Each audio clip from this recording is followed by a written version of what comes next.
Hi everyone, Dr. Janet McMordie here. Welcome to a special episode of Second Act Actors. I am continuing on my Where Are They Now series, and my guest this week is Barry Clifton. 4 years ago, we recorded our original Second Act Actors podcast. Barry is a former U.S. Marine turned actor. His episode is one of my favorites. I know I say that about everyone, but seriously, it is one of my favorite, most inspiring episodes. He's just one of my favorite people who I've never met in real life.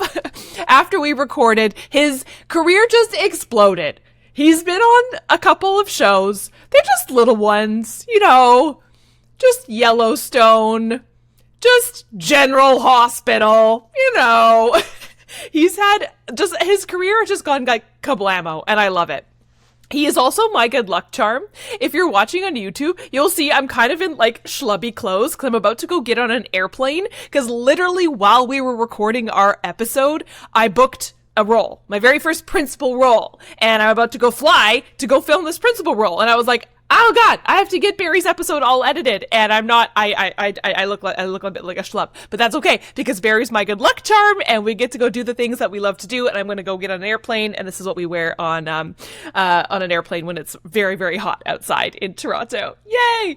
So I hope you enjoy this Where Are They Now episode. Barry and I had a wonderful chat about everything he has been up to in the last 4 years. Like I said, his career has exploded, and he's got some amazing advice for actors, what he's learned over these last 4 years since we recorded our original episode, and just, you know, advice on how to make your career trajectory, my goodness, it is early in the morning, I haven't had my coffee yet, time to go on a plane, how to make your career trajectory take off like his has. Oh man, I am really thinking about this airplane. I keep using airplane analogies. All right.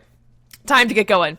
All right, please enjoy this Where Are They Now conversation with the incredibly wonderful and talented, one of my most favorite human beings that I've never met in real life, former U.S. Marine turned actor, Barry Clifton.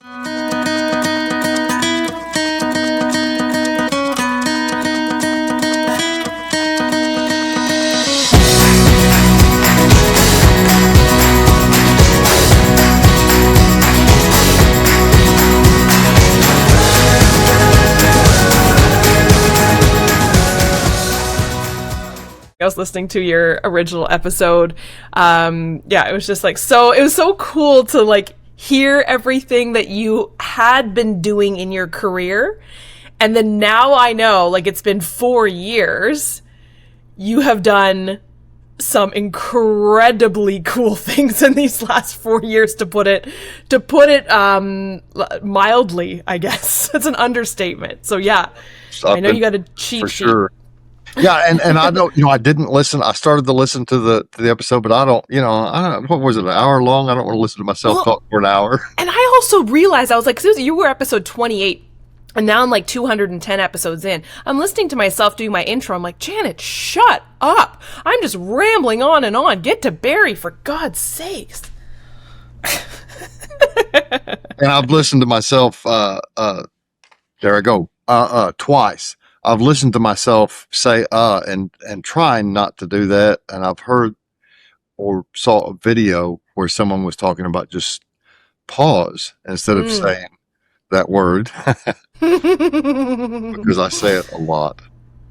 It's interesting. I think it's the little there me going and like, and I know it's apparently when I've done some voice lessons, apparently it comes off as you're not confident, which surprises me because I don't think I've ever felt a lack of confidence when I speak, but but that's what it comes off as. So it doesn't matter how you feel. It's like what it comes off as. You're like, great. For me, I think it comes from a place of wanting to be spontaneous and talk off the top of my head. Yeah.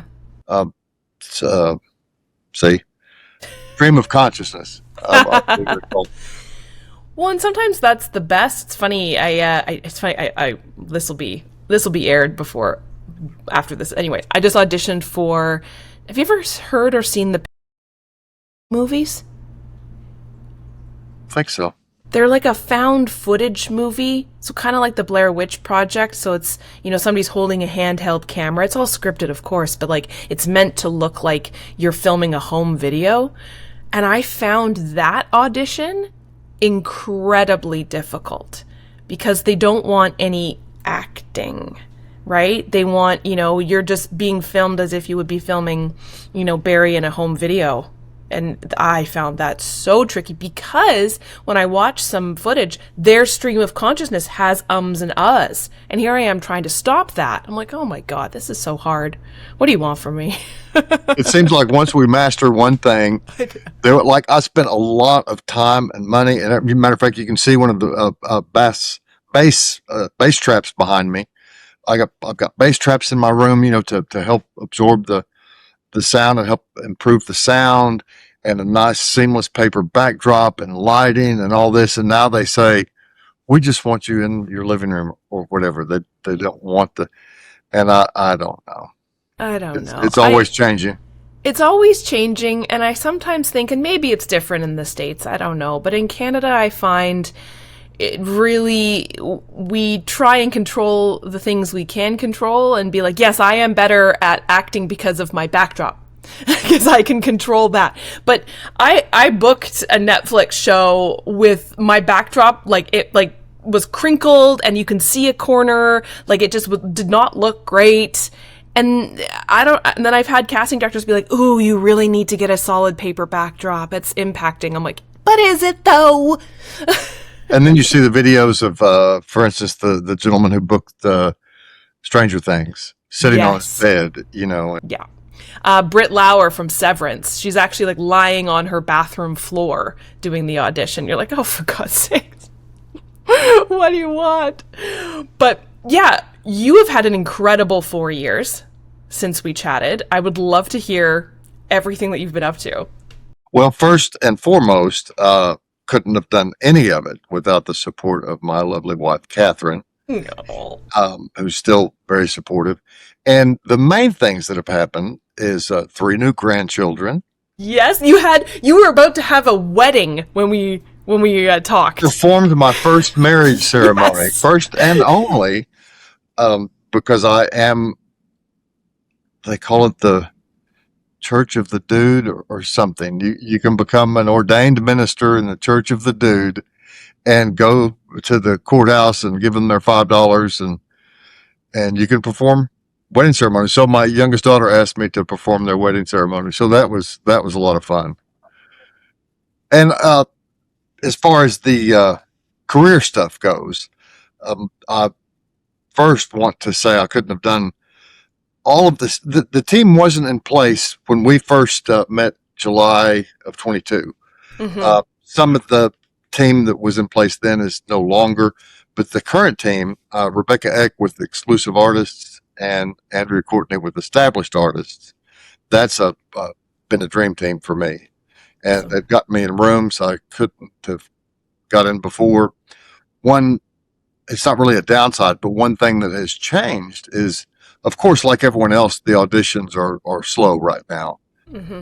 However, part of that is they're trying to get me guest star auditions and not co-star auditions, the 1 to 5 liners that is about what I've done so far.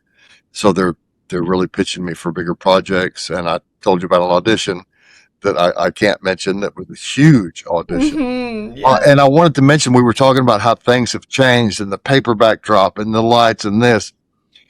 And I will tell you, this audition said that you have to be able to work with dogs.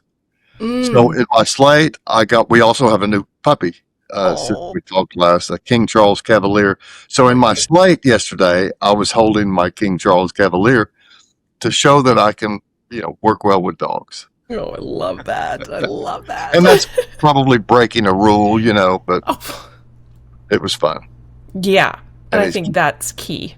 Fun. So shortly after we met, because in July is when we did our first second actor, and then November of that year booked Yellowstone, and that was phenomenal. My wife and I were big fans of the show, and when I got that audition, I was super stoked. And interesting about that, just a little technical thing, I had I don't really refer to her as a coach. She's a mentor of mine, and she did coach me on that audition.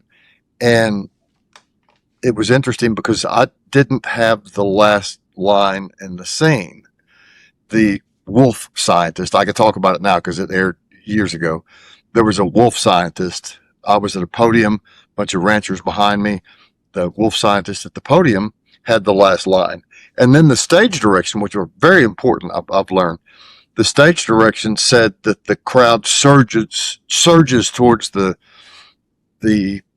podium where the scientists are. And so the person I read with, she said, you may be the only actor, the only performer on that side of the camera, and it may be background performers behind you. So they may need you as an actor to lead that surge. So she said, why don't you ad-lib a line at the end? And it wasn't a big deal. It was, you son of a, there was cursing in it. But that's exactly what happened when I got on set. And whether that helped me book the role or not, I don't know. But it made sense. I don't willy-nilly add a button. A lot of people want to insist on adding a button on everything. Yesterday, I did a button that was nonverbal. It was just a look. Sometimes that's a great way to end a scene if you don't have the last line. But so many times the character and the story and everything is in the writing, and you don't need to add to that. But in this case, that was a big help. And I got to work with Christina Alexander-Voros, who has directed so many of Taylor Sheridan's stuff, and she was wonderful. It was a second unit, and she was actually the director and the cinematographer that day. So, and this crew had already worked together for over 5 years. So it was wonderful. I love watching an experienced professional crew, and we would go into the green room, when they changed the camera setup, and we would crack a bottle of water, okay, we're ready for you. What? Usually you're 30 minutes or something. It was 5-10 minutes. They were ready for us again, ready to go. And I got to work with Josh Lucas, who is a fellow Arkansan. Now, he didn't spend much time here, but he was born in Arkansas, and he was wonderful to work with. So that was a blast. First, the biggest thing I'd been a part of to date, and it was wonderful. And then I'm just going to give you, don't ask an actor their credits, right? They'll go on and on. So I'm excited. I'm asking, please go on and on. And I've just listed the ones that folks can probably access. There's some short films and some films that didn't have much of a release and things like that. So I'm not talking about everything, but in 2023, I got to work on General Hospital, which was wonderful, and a totally different atmosphere. And your vibe was so different in that episode too. Well, thank you. I was talking to my brother, being kind of down on myself, I suppose, and said, I'm always just the same character. And he said, I beg to differ. Your character in General Hospital was totally different. And I watched it because the role I auditioned for yesterday is unhoused person. And so that was interesting to watch. And I attached that to my audition as well. But I had to remember my theater training, because it's, upstage, downstage, stage left, stage right are the directions. Because have you ever worked, do they produce soap operas in Canada? No. Have you ever worked on one? Or I haven't, but I've talked to a couple people, yourself included. I know you hadn't worked on it yet, but I've talked to another couple people who have worked on soap operas, and just like people saying, oh, if you ever think that it's not real acting, it's like the epitome. It's like it's a professional athlete level. And the people were all very professional and very easygoing. And I was thinking that they work so often together and so hard and so long, they've got to make it nice. That's their workplace.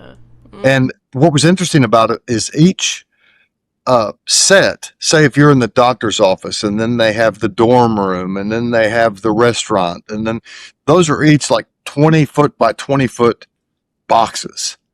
And they're on both sides of this aisle, and the cameras are on this concrete street, right, really between all those, and they just go from set to set to set. And they had 2 rows, I believe, 2 rows like that with sets on either side for all these different scenes that you see. Now, sometimes I know they shoot outside and so forth, but this was in Kelly's restaurant. And so the camera stopped there. We set up, we do a couple of rehearsals and tape. Another thing that I found unusual is the sides were 2 pages. I think the scene was, what is that? 2 minutes. Yeah. And it was a conversation with this person, and it was a single conversation. So what I found out was they cut that, I think, into 3 scenes. So, you think, you know how especially when we do an audition, if there's a page break or something, we're taught to don't play that page break. You know, that's just a page break if the line continues. So we do it as a scene. But in this, I'm trying to remember a piece of dialogue.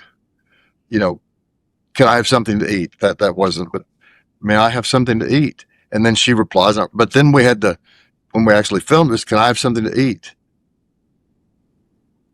And then, you know, they cut, because then they go somewhere else. They go to the dorm room, or they go to and then they come back, and you have to pick back up where you left off. So it was a little tricky. Whoa. Not that difficult, but just a little unusual, because it was 3 separate scenes. Huh. Yeah. Wow. But it was fun. That is really fun. I had no idea. That is so interesting. And it was so interesting working on a show. I don't remember how long General Hospital's been around, 60 years, something like that. Eons. And they have their own building, you know, with General Hospital up front, and it's a big building, and the whole downstairs, the whole first level was wardrobe and makeup. And everywhere I went, there was just wardrobe everywhere, you know. And then I had, again, I was unhoused. So they didn't put any dirt on me. Matter of fact, I went to makeup, and they introduced me to her, and she looked at me, she goes, "Okay, you're good."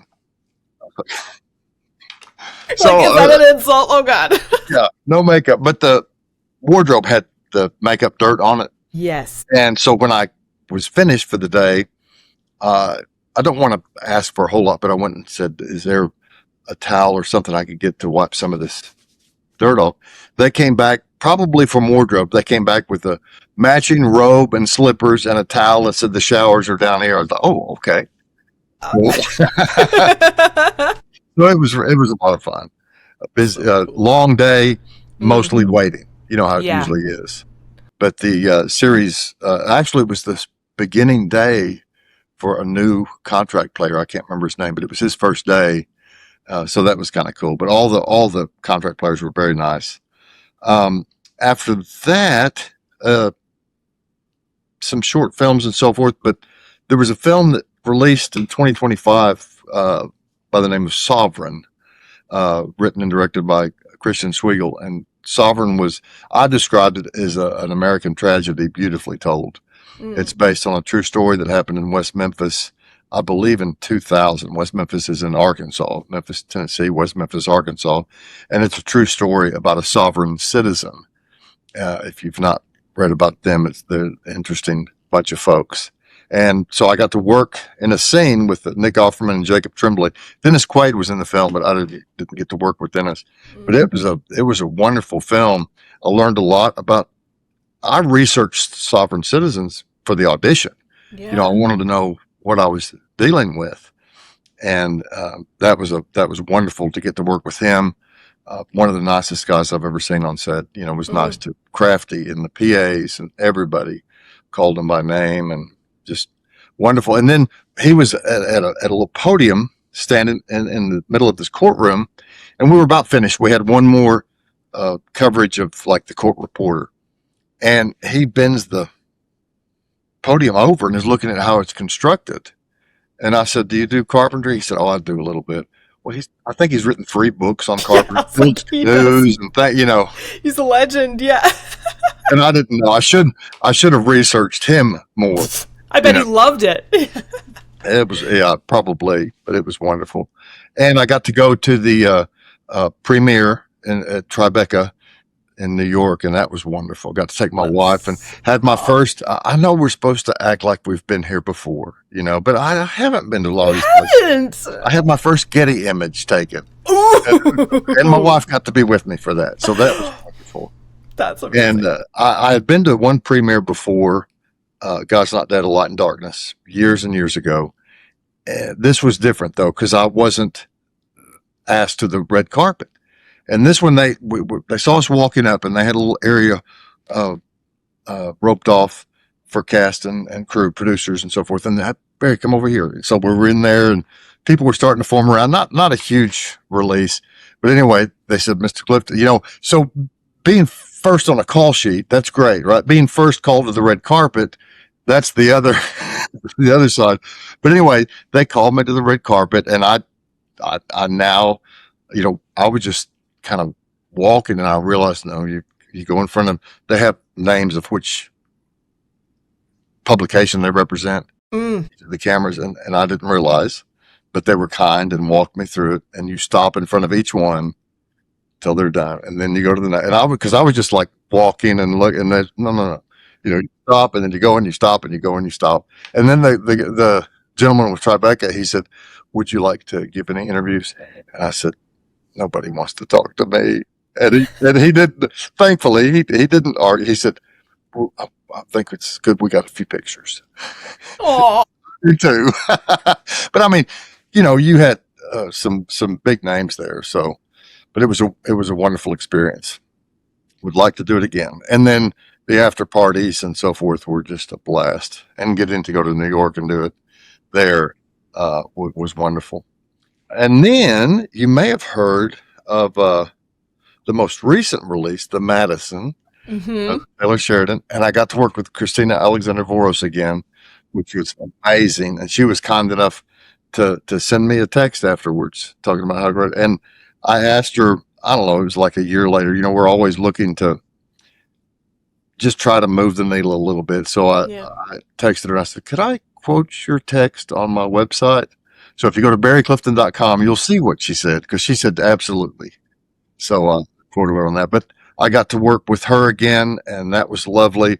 And then Christina, Michelle Pfeiffer, Bo Garrett, Patrick Adams, L. Chapman, Eliana Pollock, Daniel Vesanova, and my lovely wife, Elise Robertson. And I wasn't reading any of that.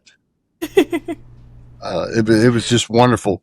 And Michelle Pfeiffer said something very complimentary, and I thanked her, and I said, I'm just surprised that I'm out here with all you guys, and I'm the one talking, because it was a 1-page monologue. Whoa. And on that day, Michelle had a line, and I believe that Patrick J. Adams had a line, but it was pretty much me talking. And that's just an odd feeling, but a wonderful one. And they have so many cameras, 4 or 5 cameras with wonderful lenses. So we didn't even see the cameras most of the time. But they got coverage from everywhere. That's just the way he films things. That's how he's able, I say he, the Taylor Sheridan shows, that's how they're able to capture those kind of intimate moments where you don't necessarily know the camera's on you. Yep. And it just gives it a very real feel, but they see everything. Mm-hmm. Well, that was a blast. And then coming attractions, we filmed here in Little Rock. There was a film called Mouse, and it was written by Kelly O'Sullivan, who is a native Arkansan. It was directed by Kelly and her partner Alex Thompson. And this is her 3rd film, and I highly recommend these other films that she's already done, St. Francis and Ghostlight. And they deal with grief in a beautiful way. And I liken Ghostlight in particular. I saw Hamnet, the film Hamnet, wonderful film. But as far as theater, and particularly Shakespeare being a healing power for grief, I think Ghostlight is it's just more relatable because it's present day, but still uses some of the language from Shakespeare, which of course is wonderful. But anyway, this film Mouse again was about grief, and I got to work with Sophia Conato, legendary British actress. Yeah, sounds very familiar. Yeah, and that's it released at the, I can't pronounce. I'm afraid I'll mispronounce the name of the festival in Germany, but it premiered in Berlin. It got rave reviews, and there has been a distribution deal struck, but I don't know exactly. I tried to find out when it's coming out to let your viewers know. But I couldn't find out a release date. But Mouse coming soon to a theater near you, Mm-hmm. hopefully. And then the most recent film I wrapped on was a film called Swim Fishy, and this is an interesting story because it's so crazy how this stuff works. There was a director, um, that Kristen Buckles Cantrell is her name, and she had done some short films and things, but she wanted to have some commercial footage as well.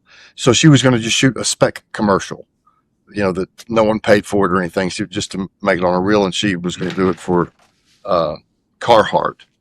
And she was shooting in Northwest Arkansas, and just heard of me by word of mouth. Someone up there, they asked me if I would do it, and so I did. So I went up there, and I've never seen the footage, but she was very happy with it. And she was very complimentary, and you never know if people are just being nice or what have you.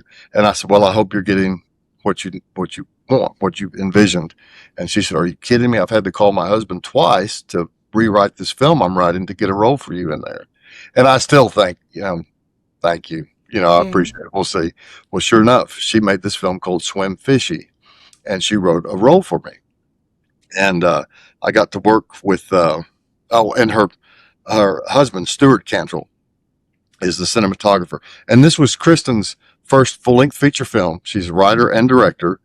And this was the first time that Stuart was the cinematographer, I believe, on a full length feature film. Now, he's done lots of big shows, but this is the first time this is their project.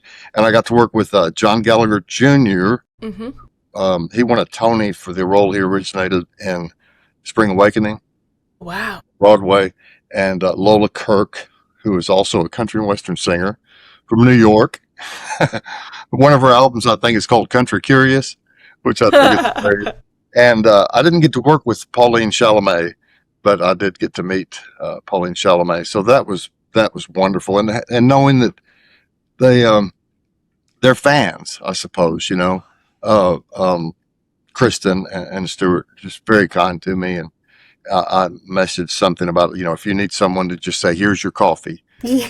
I would, of course, I would want more than that, but I'll do that. Be happy to work with you again. And she said, takes the back, said, you're stuck with us now, whether you like it or not. So that's good. I like to have, I know there are certain directors, Quentin Tarantino, Jeff Nichols always uses, Michael Shannon. There's a lot of directors that just have the same people. So that's kind of a wonderful thing. I've never had that happen before.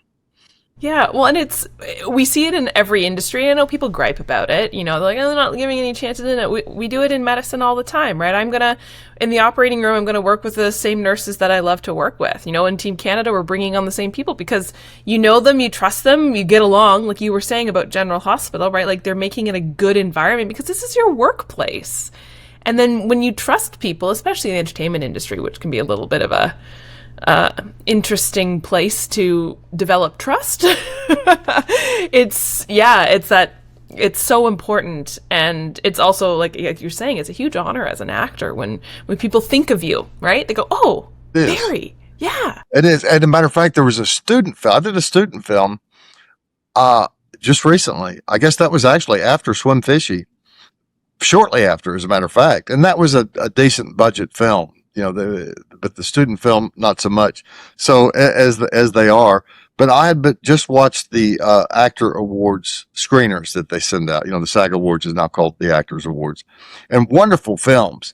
But my gosh, they were dark. Every one of them was just these dark themes. So this young man at John Brown University sent me a script called Wizard in the Alley, where I got to play a wizard, Oh my so God. you can't pass up a chance to be a wizard. So I committed to that. And then, it was a big change from a big budget film because, Crafty was, hey, I got some protein bars in my truck, and like 5 other students was the crew. But and luckily he had wardrobe. I didn't have to bring my own wardrobe, which you often do on those type of things. Right. But it's still fun. And also, I like to try to pave the road for others. So John Brown University they had a nice film program, but they had never done SAG-AFTRA signatory agreement before, Mm. student film or anything. And the micro budget now makes that so easy.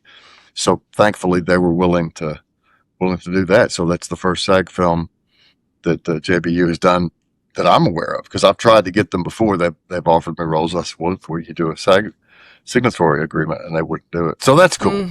That is really great. Yeah. Oh, and speaking of union stuff, I'm really excited as well, because since we talked, I was elected to the board of directors of the Dallas-Fort Worth SAG-AFTRA local. Hey.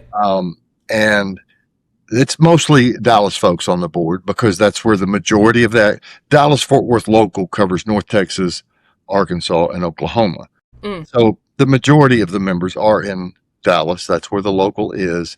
So it's I'm not complaining that that's the majority of the board. That's just, it makes sense.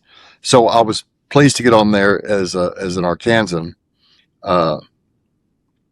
And so tomorrow we're actually having our first SAG-AFTRA coffee chat. Nice. Where we're having the local members and pre-members come and hang out at a coffee shop and just visit. So I like, and the board has been very welcoming and very helpful to get things started in Arkansas and Oklahoma. And I like to think I was somewhat instrumental in getting a member from Oklahoma on the board as well, so that the Dallas-Fort Worth local more accurately represents the entire regional area of North Texas, Arkansas, and Oklahoma. Matter of fact, if there are any Arkansans listening that are members of SAG-AFTRA, that I'm not going to run again. And I just believe in the spirit of rotation. So if there are any in Arkansas, Oklahoma that would like to run for the board of directors, let me know. I love that. I love that. And so in the last 4 years, reflecting on this incredible career that you've had over the last 4 years, has there been any like big learning moments or any surprises that you've had? There have been lots of little learning moments, I would say, rather than big ones. And a lot of it has to do with technical stuff. Some of it has to do with these mentors I'm working with. There was one, her name is Jennifer Lynn Warren. I don't think she'll mind me mentioning her name. Lovely person and a fan. You know, that's someone that you know is in your corner. They want you to succeed. And she's a wonderful actress and now a screenwriter as well. And she told me, I think it was an audition for a new show that's come out called The Burrows, which it's by the producers of Stranger Things. It looks wonderful. I didn't book the role. However, it was a not necessarily an evil guy, but it was kind of a dark, crazy kind of thing. I think it was on that audition where she said, if you're going to be friendly cowboy guy, she said, coaching might take you backwards.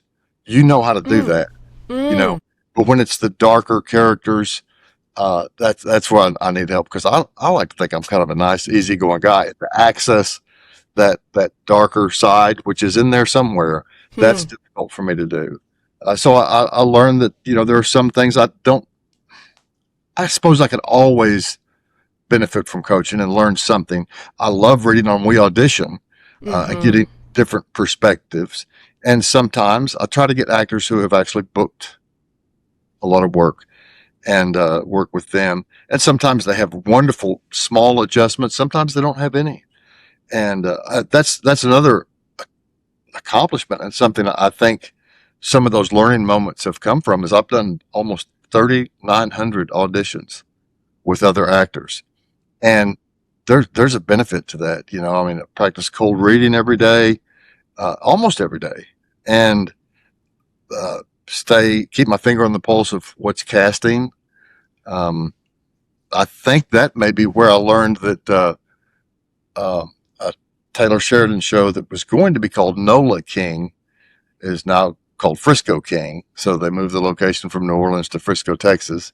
I think I learned that first on We Audition, you know, reading with people for various auditions and shows. And that's been a great benefit. And to work with people all across the industry, all across the country, all across the world, actually around the globe. and all levels too, from series regulars to folks just starting out, and I can learn from all of them. There was a young man I was reading with in Los Angeles who was reading for a vertical, which I've never read for myself, but I've read with others for several. And he said he had already done a couple, and he was auditioning for another, and his friends were giving him grief. He said for doing these verticals because they were poorly written. And he told them, he said, "No, it's our job to make these good." And I thought that's a wonderful attitude. And then there was another young man, uh, and I forget what it was, whether it was glasses or a cigarette or some prop. And he just said simply, "The scene's not about the glasses." You know, Mm. it never is, right? The scene is seldom, the scene is seldom about the props, Yeah. but, Yeah. but I still use them if that helps me get into the character. So that's a couple of things. Not really any, if there were any bombs that went off, I can't recall them right now. But Which is a good thing. every matter of fact, every day I have changed this morning routine that I have that I learned from Courtney Cunningham, and I've expanded on it. Is every morning I write down um, 3 accomplishments from the day before, 5 things I'm thankful for, um, something I learned, something that brought me joy or brought me delight, and then a vision for that day. So I try to, and that's one of the ones I have the hardest time every morning is writing something I learned. Hmm. Because I don't know, that's just a hard one for me a lot of days. Sometimes it's very clear. What did I learn yesterday? But it's a good exercise, I think. Yeah. A powerful one. Very, yeah. Do you have any advice, again, reflecting on your career, any advice for actors? I mean, you gave advice 4 years ago for people entering this industry later on in life. I'm wondering if you have any more, especially now these 4 years, and also now that the industry's kind of interesting these days. Hey, I'm wondering if you have any advice.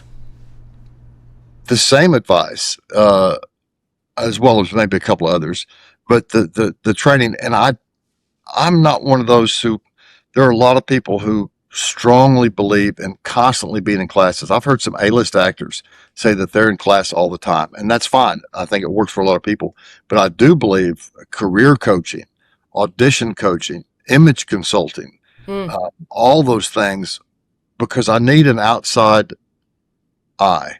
mm, I think I'm doing something one way, and I don't necessarily, we never know what we look like in other people through other people's eyes, yeah. and so that type of coaching from people who have more expertise, especially if you're new, if you're coming to it late, people who've grown up in the industry, they know a little bit more about how the wheels turn. As far as career coaching, they can steer you in the right direction.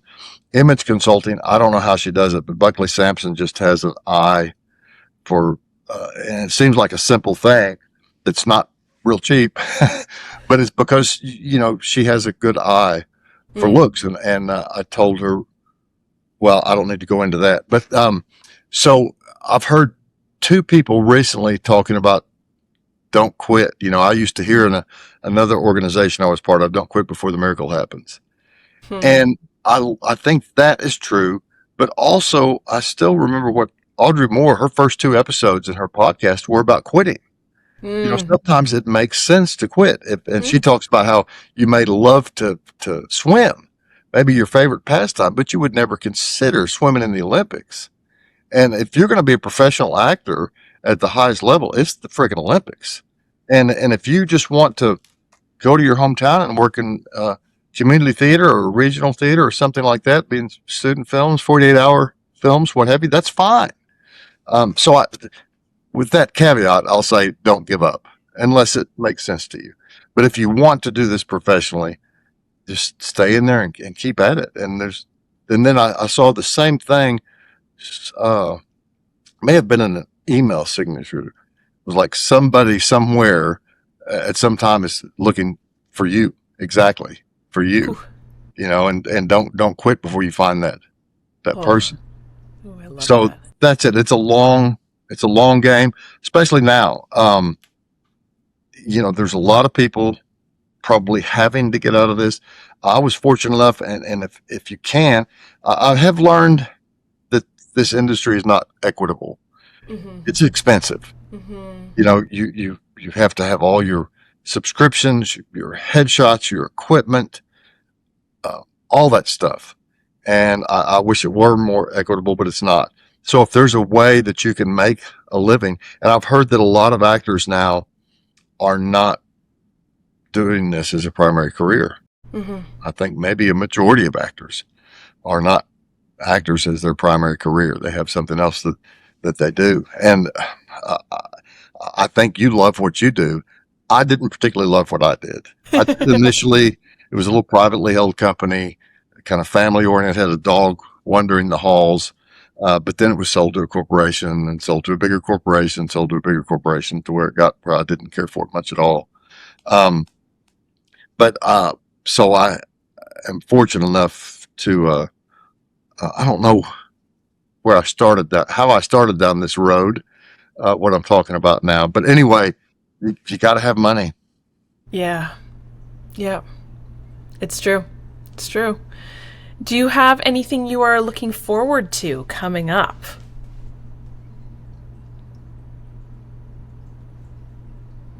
Sure I do. Time with the family. Was it summer with grandbabies? We did move. We've had an empty nest for 14, 15 years now, but we finally moved into an empty nest home. We downsized significantly, got a small single-story home, and we've been here probably 6 months now. We hung pictures maybe a month ago. It takes a while to get settled in. We still haven't made the yard our own. We're starting to do that. We have 4 new trees planted. We've got a wonderful little back porch I can go. Now, the reason we planted 4 trees is because they're building 104 new houses behind us where we used to have woods. So we're going to try to classic there. So looking forward to that. But as far as career-wise, I don't have anything lined up. I'm hopeful for this audition I talked to you about, and for more to come. And it's okay if they don't come. It really is. Looking like you were talking about what I've been fortunate enough to do, and I hope it's not. But if that's all, then it's been a pretty good ride. You know how it is every time you do for me, every time I rap on something, that's the last time I'm ever going to work. It always feels that way. And it's not. It's probably not. No big bombs to drop. I'm looking forward to the release of Mouse and Swim Fishy. And that's about it. Looking forward to watching you and your podcast continue to grow in your career. Yeah, it's been wild. How was it? I don't know if I haven't talked to you about the medical role that you had. Can you talk about that? Yes, I can talk about it. Yeah. So we're about to start filming season 3, and all of us are kind of in this holding pattern. We have no idea what our characters are going to have happen in season 3, even if we'll be back. Who knows, right? You never know with these things. The TV show's called Doc. They filmed it in Toronto, and very rare occurrence. Season 3 is a 22 episode season 3 that we're about to start filming. Wild for an episodic medical drama. Wild. Yeah. So we'll see. Again, my part is very small, but it's been a lot of fun. I'm one of the nurses. And it's been really interesting. It's funny you were talking about, the scenes that you see on paper and then how they come to life. And it's just wild in my experience, being a real life doctor, and then playing this nurse. And, you read what's on the page in my medical lens. And I'm like, whoa, this is high stakes, high drama. Oh my God, this operation is crazy. Like they had an Ebola variant. Oh my God. But the way that they actually edit it together, because this show I like to think of as the antithesis of The Pit. It's very soothing. It's very, yes, there's drama, but it's not like The Pit high stakes drama. It's like lit very soap opera-esque. It's muted tones and quiet words and romance and stuff like that. So when you read it on the page, you go, whoa, Dr. Janet goes, whoa. But then like film Janet, when she sees it actually what it is, you're like, oh, they're just chilling. It's more about the drama between the two leads. They don't care that it's Ebola. They care that these people are fighting. Yeah, so you have to figure out, I'm sure when you get auditions for things like that, or when you go on set, you have to have an understanding of that is a big help. It's been like, honestly, when I first started, especially like coming in as having this medical background, and they all know that on set. I know the medical consultant really well. It was a very humbling experience. You know, I think a lot of us in medicine, when we see shows like The Pit or Grey's Anatomy, we're very judgy. And I've had friends in the medical field who have no clue about acting be like, why don't they just hire real doctors? Like, it's just so stupid. And then real Dr. Janet gets on a real film set and I was so humbled. I'm like, right, this is why they don't hire real medical professionals with no acting training. Like, to go on a 3-camera setup procedural drama that's, like you were saying, like the soap operas or Yellowstone, where they're like, go, go, go, go, go, you know? Even where I was putting my hands, because I was doing all the surgical hand stuff, they were like, nope, Janet, you gotta shift your hand up here, you need to, and the repeatability of it, and just the audacity of me thinking, oh, I'm a real doctor, I can just come on and play a real healthcare professional without any acting training. My God, the audacity. Well, and there's the opposite side of that. The first network gig I worked with Renee Zellweger. Yes, I remember. Yeah. So there was in the thing about Pam, and I was a cashier. Yes. And she was buying this thing and doing this thing and doing this thing. So we had all this, she referred to it as this, and the director did too, business. The business, you know, of exchanging money and stuff like that. And the director had to tell both of us, like a few times, don't worry about the business. Don't worry about the business. And I think there may be a short insert of the business, and it's not our hands. Yeah. So that was just a insert later. But we wanted to do it real, you know? Yes. It's like, don't worry about the business. So funny. Yeah, it is funny. Yeah. I think, at least for me, and what was really cool last year, I had a really good year last year, of like booking really cool things. And, you know, I had my very first trailer, you know, like I'd never had this experience before, but I booked my very first role, not because of my medical talents. I booked just because of my acting. That was the most exciting thing. They were like, oh, I'm not playing a nurse, a paramedic, an ultrasound tech, or anything like that. I am just like an actual normal human. And I was like, this is a huge win. Now, are you saying doctors and nurses aren't normal? I'm married to a retired nurse practitioner, by the way. Yeah. It was very exciting to book something, not just because they wanted me for my medicine. Well, and something else you said about being the medical professional on set. I was in the Marine Corps, and I've not been I'm very critical of those type scenes, you know, oftentimes. And I was fortunate enough to be in a meeting, informative meeting, when all the things were going on with armorers on set and so forth. Oh, wow. And there was a New York armorer, and I was amazed at the amount of weaponry they had, thousands of weapons. I'm sure it's very expensive too. And New York has very specific regulations, much harder, I think, than California, than LA. And they said that sometimes former military or former police were the hardest to work with, because I know weapons. And that's the thing. You've got to humble yourself, because a real weapon and a TV movie weapon is not the same thing. And there are certain safety. I mean, you know, muzzle discipline and things like that, but there are other things that you may not know, that you've got to listen to an armorer. And I hope to be on. As a matter of fact, I had an audition for, I think I can say this much, it was a retiring general, and it was set in the Cold War, which is when I served. And I mean, I think it was a really good fit for me, but I'm not going to shave my head and you know, get a haircut and shave my beard for the audition. So whether they can see me, I'd be willing to do it if the offer was right. Yeah. But it was a lot of fun doing the audition, because it's an era that I lived through, you know. Yes. So And that, Love of that. course, I was never a general. I was a E3 Lance Corporal. But I think now I have the age and the, uh, I don't know, carriage or what have you to Yeah, play an officer. But you never know. totally. You never know. I know. You never know. Oh man, it's wild. It's wild. Yeah, but it's fun. It's just a lot of I fun. know. It is And so fun.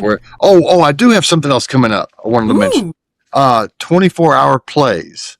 You've heard of the 48-hour film festival, Yes, probably. we just finished one here in Toronto. Yeah. Well, 24-hour plays is a fundraising event. Ashley Atkinson is involved in this, and I should have written down who they're raising funds for, but I don't remember. But they get together.